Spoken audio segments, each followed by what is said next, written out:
Hello दोस्तों, कैसे हैं? आशा करता हूँ सब ठीक होंगे। तो आज आपके लिए एक वीडियो लेके आया हूँ जापान टूरिस्ट वीज़ा के लिए।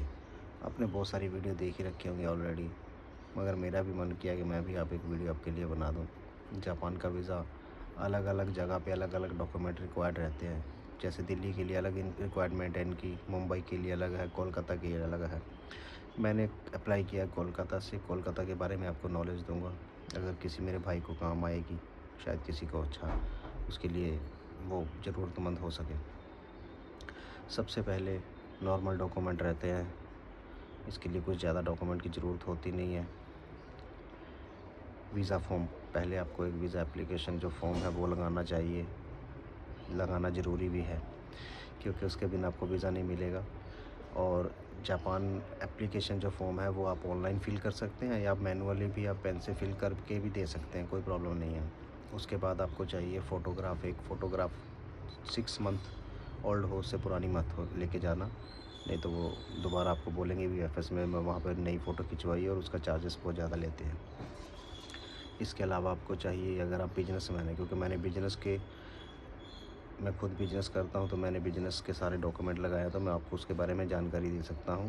और अगर आप किसी जगह पे नौकरी करते हैं तो उसका एक अलग थोड़े डॉक्यूमेंट लगते हैं, वो भी ज़्यादा मुश्किल नहीं है, आसान ही है, मगर मैं बिज़नेस के बारे में आज बात करते हैं। बिज़नेस के लिए आपको आपका एक बिज़नेस रजिस्ट्रेशन होना बहुत ज़रूरी है, चाहे आपका एमएसएमई हो, चाहे आपका ट्रेड लाइसेंस हो, जीएसटी होना चाहिए। ये कोई ज़रूरी नहीं है, बहुत सारे लोग हैं कि बोलते हैं आपका जीएसटी होना बहुत ज़रूरी है। ऐसी कोई बात नहीं है, जीएसटी आपका अगर आपके पास नहीं होगा तो कोई दिक्कत नहीं है। इसके अलावा आपके पास चाहिए आपका 3 साल का आईटीआर। यहाँ पे 3 साल का आईटीआर मैंडेटरी है। और उसके अलावा चाहिए आपको 6 मंथ की बैंक स्टेटमेंट। एक बात और है, क्योंकि मैंने जो सुना है कि दिल्ली के अंदर अगर आपने 3 साल की आईटीआर लगाई तो आपको बैंक स्टेटमेंट देने की ज़रूरत नहीं है, बट यहाँ पे वैसा कुछ नहीं है। यहाँ पे आपको अगर 3 साल की आईटीआर लगाते हो तो आपको 6 महीने की आपको बैंक स्टेटमेंट भी लगानी पड़ेगी, ठीक है। और इसके अलावा आपको चाहिए आपका एक कवर लेटर सुंदर सा, जो आप खुद अपने हाथों से लिखें, किसी को कॉपी मत करो। जो आपकी सिचुएशन है, जैसे आपका फैमिली है, आपके जो बिजनेस कैसा चल रहा है, इस सब बारे में उनको बताइए। अगर कोई मेरा भाई मेरे से अगर जानना चाहेगा, कमेंट करके बता देना कि कवर लेटर किस तरीके से तैयार करें, आप मेरे से कमेंट करना, मैं आपको उस बारे में बताऊंगा कितने अच्छे तरीके से कवर लेटर तैयार किया जा सकता है। जिसके भी यहाँ पे मैंने वीज़े लिए हुए हैं उसके बारे में फिर बात करेंगे। कवर लेटर के बाद आपको चाहिए आइटनरी, जो अगर आप 10 दिन के लिए रुकेंगे या आप 15 दिन, जितने दिन के लिए भी रुकेंगे, वो डे वाइज आप आइटनरी बना सकते हैं। आइटनरी लगा दीजिए। और साथ में आपको चाहिए होटल की बुकिंग। होटल कंफर्म नहीं करना, कई लोग कहते हैं कि होटल कंफर्म करो, आप पेड होटल लगाइए, ऐसा कुछ नहीं है। आप booking.com से जाके होटलों को बुक करके आप लगा दीजिए, कोई दिक्कत वाली बात नहीं है, चल जाता है।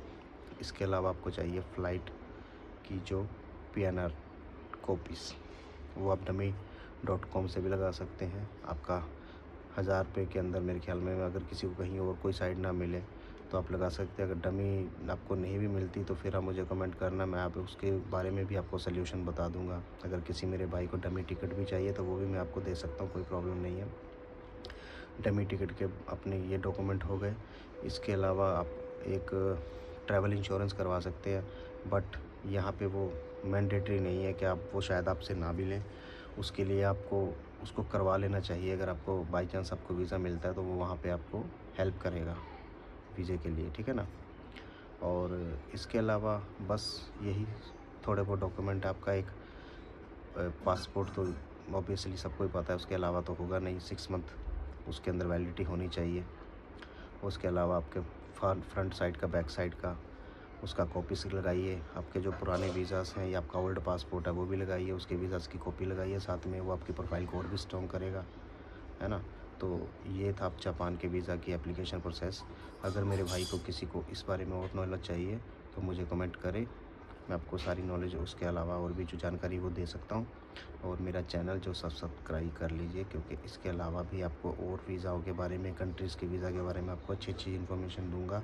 मैं वीडियो बनाना स्टार्ट कर रहा हूँ और आपको नॉलेज अच्छी अच्छी देता रहूँगा। धन्यवाद।